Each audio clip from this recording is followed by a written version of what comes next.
Shahzad, Indian Rafale तो जो है वो हम लेफ़्ट राइट एंड सेंटर गिरा रहे थे, लेकिन आप भी जो है वो अपने रफ़ेल जो है वो दिन रात हम देख रहे थे टीवी पे, आपको आप गिरा रहे थे। कैसे ये हो रहा था?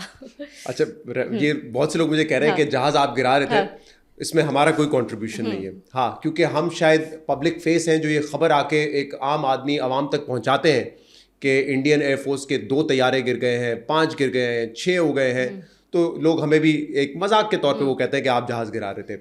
लेकिन फैक्ट तो यही है हुँ, कि पाकिस्तान एयरफोर्स की जो है ब्रिलियंट परफॉर्मेंस थी, आई मीन एक्सेप्शनल। हुँ, और obviously technology, talent, practice, hard work और सबसे ऊपर ऑब्वियसली जो अल्लाह ने करम किया हुँ, पाकिस्तान के ऊपर, तो इट वाज एक्सेप्शनल। तो इसमें हम खबर की हद तक तो हम कर रहे होते हैं, हुँ। बाकी काम तो उन्होंने ही किया है। हाँ, लेकिन नहीं, शहज़ाद, मीडिया जो एक रोल प्ले कर रहा होता है, जैसे कि हाँ मैंने कहा कि ख़ास तौर पे चलो हम अच्छे हैं, वो तो एक अलग बात है। जो अगला जिस तरह की वहाँ पे जो रिपोर्टिंग हो रही थी, उसने जी। हमें और जो है वो मैंने कहा हमें अब खुलकर जो है वो खुद पर फ़ख्र करना चाहिए कि हमारे मीडिया ने जितना रिस्पॉन्सिबली प्ले किया। I mean it's worth discussing. और ये आने वाले कुछ टाइम तक, ख़ास तौर पे ऐसे जंगी माहौल में, आपको जी, पता है कि कितना मुश्किल जो है एक वो तो रिपोर्टिंग रिपोर्टिंग करना। होता है फैक्ट हाँ। बेस्ड, और उन्होंने तो मतलब एग्जैजुरेशन तो अंडर स्टेटमेंट है ना, हुँ, उन्होंने तो झूठ का एक बाजार लगा दिया था। हाँ, मतलब अगले दिन जब रियल में हुआ ये, तो 8 तारीख की अगर आप उनकी कवरेज देखें, 8 की रात को, हाँ, तो ऐसा लग रहा था कि पाकिस्तान का बंदरगाह, सी पोर्ट, इवन लाहौर में उन्होंने सी पोर्ट बना के उसको भी तबाह कर दिया। उसका उनको बड़ा नुकसान अगले दिन हुआ जब एक बैटल हुई, एयर बैटल हुई और फिर ग्राउंड टू ग्राउंड मिसाइल्स हुए। तो उनके मीडिया को कोई ट्रस्ट नहीं कर रहा था, क्योंकि उनके अपने लोग अगली सुबह तक बेनकाब कर चुके थे, क्योंकि वो कहते हैं पाकिस्तान का नक्शा बदल जाएगा। सुबह उठे पाकिस्तान वैसे ही है, लोग यहाँ पे ऑफिस भी जा रहे हैं, स्कूल्स भी खुले हुए हैं, बिजनेस वाज एज यूजुअल। हुँ, तो उनको बड़ी सुबकी हुई इसमें। तो एक तो होता है फैक्ट बेस्ड रिपोर्टिंग करना। मैं पाकिस्तानी मीडिया को क्रेडिट इसलिए देता हूं क्योंकि majority by and large, and when I say by and large, 90% से ऊपर जंगजू माहौल नहीं था कि हाँ वो मारेंगे तो हम भी मारेंगे, हम भी जाके अटैक करेंगे फलाना। ये नहीं था। हम क्या कह रहे थे, जंग मसले का हल नहीं है, बातचीत करो, जो हमारी हुकूमत की स्टेट की पोजीशन थी, बातचीत के जरिए मसला हल करो। मेरे ख्याल से इस पर आगे जाकर भी हम बात करेंगे। हुँ, तो ये बहुत बड़ा फर्क था कि जब आप एक मैसेज दे रहे होते हैं कि यार अगर आप कह रहे हैं कि हम गलत हैं, इन्वेस्टिगेशन कराओ, हुँ, डोजियर्स दो, प्रूफ दो कि पाकिस्तान का कोई इन्वॉल्वमेंट थी पहलगाम हुँ। वाकये में। तो मेरे ख्याल से हमने बहुत सेंसिबली काम किया है। और ये वाक़ई ये एप्रिशिएट करना चाहिए कि हम ये नहीं कह रहे थे कि इंडिया को जो है वो ख़त्म कर दो और तबाह व बर्बाद कर दो। लेकिन आपकी जो रिपोर्टिंग थी शहज़ाद, और हम्म, मैं भी देख रही थी एंड आई एम श्योर और जो है वो लोग भी देख रहे थे, ये कितना मुश्किल होता है। एक तो उस वक़्त एक ऑलमोस्ट रियल टाइम एक इन्फॉर्मेशन जो है वो पास जी। ऑन करना, वो देना ऑडियंस को, लेकिन ये ख़्याल रखना कि वो गलत ना हो, एक रिस्पॉन्सिबल तरीके से जो है वो रिपोर्टिंग करना। मैं चाहूँगी आप उस पे बताएं थोड़ा। अच्छा, एक तो 6 और 7 की रात को तकरीबन 12:30 बजे हुँ, या 12:25 पर पहला अटैक हुआ है। जो सीसीटीवी फुटेजेस हमने देखी भावलपुर की, मुरीद के की, उसमें जो रिकॉर्ड हुए इंडिया के हुँ, ब्लास्ट 12:25 पे हुए। मैं आपको बताऊं, and I can show you the messages. 11:40 पे सोर्स टोल्ड अस कि पाकिस्तान के ऊपर आज इंडिया हमला करेगा। चल तो रहा था ना इतने दिन से, हुँ, जैसे वो रफेल वाली खबर का भी आपने जिक्र किया हुँ, कि उन्होंने पहले भी कोशिश की, लेकिन उस दिन ये कंफर्म था। 11:40 पे मैं बता रहा हूँ, तकरीबन जो 12:25 पे हुआ है, तो एक 45 मिनट पहले, कि इंडिया आज पाकिस्तान पे अटैक करेगा। और मैसेज हमारे लिए था कि you have to be prepared, it अच्छा। Could be an all night. मतलब जिसने मुझे कहा, उसने कहा, उनको पता था ऑब्वियसली कि मीडिया भी हुँ, फिर जो है वो फॉरफ्रंट पे हुँ, होगा, खबरें देनी होंगी। तो उन्होंने कहा मतलब आपकी सारी रात शायद इसी में कटे, और ऐसा ही हुआ। ऐसा ही हुआ। मतलब मैंने जब सुना, मुझे भी लग रहा था कि हो सकता है ये ऐसा ही मैसेज हो कि आज भी कुछ ना हो, या अगर कुछ अटेम्प्ट हो तो हम नाकाम बना दें, बट इट एक्चुअली हैपेंड। हुँ, और उसके बाद जो पाकिस्तान का रिस्पॉन्स था वो फिनोमिनल था। क्योंकि देखिए, जंग में ना सबसे आसान टारगेट होता है सिविलियंस को मारना, क्योंकि जो सिविलियंस आबादी जहाँ पे होती है वहाँ पे बहुत ज़्यादा आपका डिफेंस सिस्टम इंस्टॉल नहीं होता। हुँ, अगर आप एयर बेसिस पे अटैक कर रहे हैं, एयर फील्ड पे कर रहे हैं, that is much more difficult. वहाँ पे आपका डिफेंस सिस्टम होता है। हमारे पास HQ-9 है डिफेंस सिस्टम, उनके पास S-400 है, हुँ, उसका दिफा कर सकते हैं आप। सिविलियन आबादी पे आप बम गिरा के चले जाए, उसमें कोई बड़ी, इसीलिए शायद हम वो इस्तेमाल करते हैं। मैं एग्री नहीं करता उस वर्ड से कि बुज़दिल हमला, बुज़दिल हमला। लेकिन हाँ, अगर सिविलियंस पे कर रहे हैं आप, तो वो यकीनन बुज़दिल हमला है। हुँ, तो उसके बाद हमारा रिस्पॉन्स बहुत इमीडिएट था। मैंने अपनी खबर में भी बताया था कि उस दिन 125 जेट फाइटर्स हवा में थे दोनों तरफ। हुँ, उनके तकरीबन 75 to 80 थे, हमारे 35 से 40 थे। एट नो पॉइंट दोनों एयरक्राफ्ट, चाहे वो इंडियन एयरफोर्स के हो या हमारे हो, उन्होंने अपनी एयर स्पेस को वायलेट किया या क्रॉस किया। क्योंकि रबिया अब जंग जो है ना बदल चुकी है। जो डॉग फाइट का पहले तस्वुर था जो हम टॉप गन में देखते थे 80s में भी, कि प्लेन बड़े क्लोज है, एक दूसरे को लॉक किया, स्मॉल आर्म्स भी यूज़ किए, मिसाइल्स भी यूज़ किए, अब वो नहीं होता है। अब ज़माना है बियॉन्ड विजुअल रेंज का, और आपने एक डिस्टेंस से हिट करना होता है। हमारे पास भी जो उस पर PL-15 है जो चाइना ने हमें दी है, या उनके पास स्पाइस 2000 है इंडिया के पास, या मिट्योर जो इस्तेमाल होता है रफेल में, उनकी रेंजेस 200 किलोमीटर की हैं, और हमें मेरे ख्याल से इसमें बढ़ती थी क्योंकि हमने उसको और एडवांस किया हुआ है सिस्टम को, तो हम we could hit 250 kilometres to 300 kilometres, और अब 200 किलोमीटर पर हमने उनका एक जहाज़ गिराया भी है। तो जो आपने सवाल पूछा, उस वक्त जब ये खबरें आ रही थी, इट इज़ वेरी इंटरेस्टिंग, मैंने बताया कि 2 जहाज़ गिर गए, तो उस वक्त कुछ चैनल्स ने फिर खबर दी कि ये रफेल गिरे 2। मेरे पास ये इन्फॉर्मेशन उस वक्त नहीं थी। उन्होंने कहा एक Su-30 है और एक हम पता लगा रहे कौन सा है, लेकिन वो रफेल था, बाद में पता चला। फिर खबर आई कि 3 जहाज हो गए। मेरी सोर्स ने मुझे दी, जो रेलिवेंट सोर्सेज हैं। मैंने फिर अपने एडिटर से बात की कि यार खबर देनी है, उन्होंने कहा कंफर्म है, मैंने कहा दे दें, बिकॉज देखें मेरे पास कोई तरीका नहीं है कि मैं वहां जाके इंडिया की सरजमीन पे चेक करूं, वेरीफाई करूं कि श्रीनगर में गिरा है, कि आदमपुर में गिरा है, कि कहाँ गिरा है जहाज, मैं कैसे कर सकता हूँ verify? You have to trust your source, and obviously ये एक रिलेशनशिप बिल्ड होता है जिसमें आप ट्रस्ट करते हैं और आपको पता है कि वो आपको बर नहीं कर देगा, यानी कि आपकी खबर को आपको गलत खबर नहीं फीड करेगा।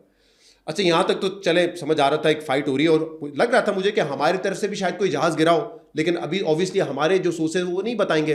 जैसे इंडिया में अगर कोई नुकसान होता है तो वो छुपाते हैं। हाँ। एक तो अल्लाह का शुक्र हमने कोई चीज़ छुपाई नहीं है। और आप जो बात कर रही थी ना, हमने तो ट्विटर भी खोल दिया। अगर हमारी स्टेट के पास छुपाने को कुछ होता तो सबसे पहले तो ट्विटर बंद रहता कि यार हम भी थोड़ा सा जो है ना इन्फॉर्मेशन वॉरफेयर में झूठ फैलाएं, लेकिन बाय एंड लार्ज हमारे पास नहीं था छुपाने को।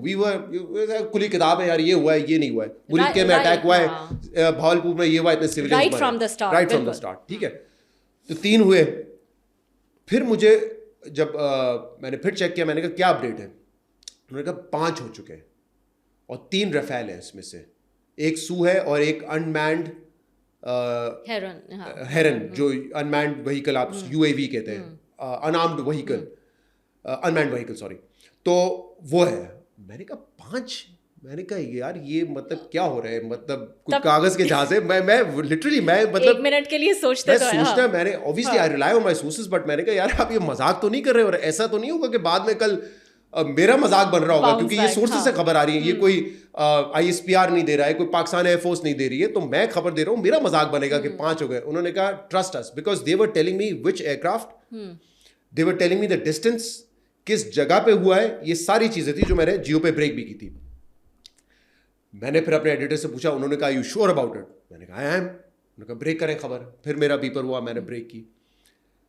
उस वक्त उन्होंने मुझे कहा था कि छठे की भी है, वो कंफर्म नहीं है, वी विल कंफर्म जब हमें मल्टीपल सोर्सेज से वेरीफाई हो जाएगा। अच्छा। फिर थोड़ी देर बाद खुद फोन आया कि छठा MiG-29 भी गिरा दिया है। मुझे एग्जैक्टली नहीं पता, मेरे पेपर्स में लिखा होगा यहाँ पे कि कौन सा वो एरिया था। मैंने कहा ये ज्यादा हो गया, 6 जहाज गिरा दिए। और मैंने कहा फिर हमारे कितने वो हैं, क्योंकि अगर इतनी बड़ी एक एयर बैटल हो रही है, 125 आपने कहा, वो तो फिर बाद में हमें पता चला इतनी एयर बैटल हो रही है। मैंने कहा फिर ये हमारे कितने गिरे? कह रहे हैं none, not even a single aircraft. मैंने कहा दिस इज अनबिलीवेबल। कह रहे हैं इट्स अ मिरेकल, क्योंकि जब इतनी एयर बैटल हो रही हो 125 जहाज़ों के दरमियान, एक मिसाइल गलती से भी लग सकता है और 200 किलोमीटर दूर में से भी हम हिट कर सकते हैं। तो उन्होंने बताया छठा जहाज़ है। फिर मैंने ये खबर दी, आई थिंक 4:30-5 बज रहे होंगे, कि 6 हमने उनके तैयारे गिराए, जिसमें एक UAV है, ठीक है, वो भी कॉम्बैट था, इसीलिए उसको वो तस्वीर कर रहे थे कि जेट ही आप समझे उसको, और 5 फाइटर जेट थे। ये था सिनारियो।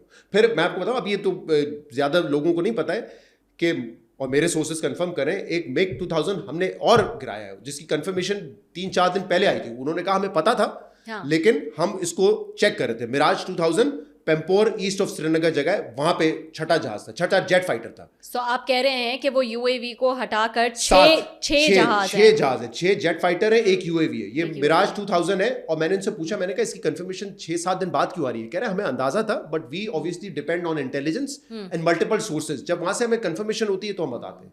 तो ये पेम्पोर में ईस्ट ऑफ श्रीनगर छठा जहाज भी उनका गिरा। Now this is so much responsible, not like India के जो है वो आप इंफॉर्मेशन जो है वो इस तरह की दिए चले जाएं, जबकि आप कह रहे हैं कि 3-4 दिन पहले को पता चल गया। इस वक्त जो जमाना है उसमें कोई ब्लेम नहीं करेगा कि इंफॉर्मेशन वॉरफेयर भी एक हिस्सा है, ठीक है। तो अगर आपका मुल्क दूसरे मुल्क के सामने एंगेज है, तो बहुत सारी इंफॉर्मेशन शायद आपको ऐसी फीड की जाए जो आपको पता हो कि एग्जैजुरेटेड हो सकती है, बिकॉज ऑब्वियसली एक इंफॉर्मेशन वॉरफेयर भी है।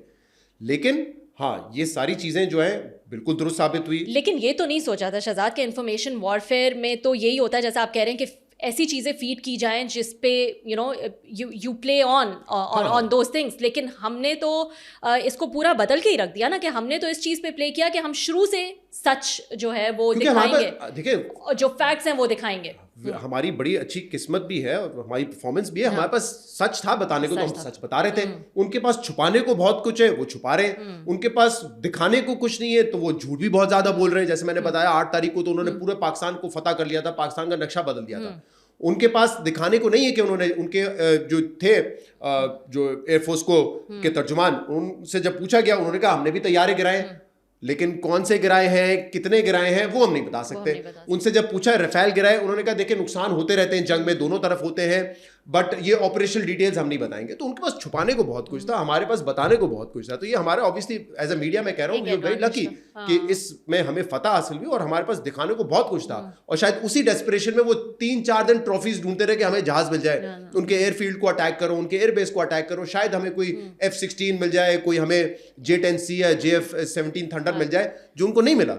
तो ये भी देखें, मैं आपको बताऊं, मेरी जब बात हुई थी उन्होंने कहा था इट्स अ मिरेकल, मतलब ये गैबी मदद है कि जहाज आपके 45 उड़े हो, एक डैमेज ना हो, आपके एयरफील्ड्स पे अटैक हो, आपका एक जहाज तबाह हुआ, बट वो फाइटर जेट नहीं था आपका, जो मेरे ख्याल से हैदराबाद में हुआ है, नहीं रहीम यार खान का तो एयरपोर्ट था हैदराबाद में जो हुआ, तो वो एक बड़ा कहते हैं मिरेकल था। शायद हो सकता है हमारे मेंटेनेंस हैंगर में एक आध फाइटर जेट होता, तबाह हो जाता, उनको भी ट्रॉफी मिलती, F-16 गिरा दिया। वो तो 2019 में भी क्लेम करते हैं उन्होंने F-16 गिराया। उनके एयर चीफ ने 1 साल बाद भी इंटरव्यू दिया, उन्होंने कहा हमने एक F-16 गिराया, कुछ नहीं गिराया। लॉकहीड मार्टिन का उससे भी इंटरव्यू आ गया था, उनका स्टेटमेंट आ गया था, कोई डैमेज नहीं हुआ F-16 को, क्योंकि दुनिया भर में पता चल जाता है। इंडिया ने छुपाने की कोशिश की, क्या हुआ, फ्रेंच इंटेलिजेंस ने बात कर दी, एक हो गया है, US इंटेलिजेंस से तस्दीक कर दी, 2 हो गए, तो उनके लिए एक बड़ी एम्बैरेसमेंट थी। अच्छा, मैं आपको इंटरेस्टिंग बात बताऊं, हमारा जहाज गिरना तो बहुत दूर की बात है, और मैंने ये बताया था कि जिस दिन ये बैटल हो रही थी तो उसमें जो है ना बियॉन्ड विजुअल रेंज, जैसे मैं आपको बता रहा हूँ 250-200 किलोमीटर पे आप भी अटैक कर सकते हैं। और वो सॉरी टू कट यू, ये इंडिया के पास भी इतना ही है रेंज। हाँ, तो थोड़ा कम है हमसे,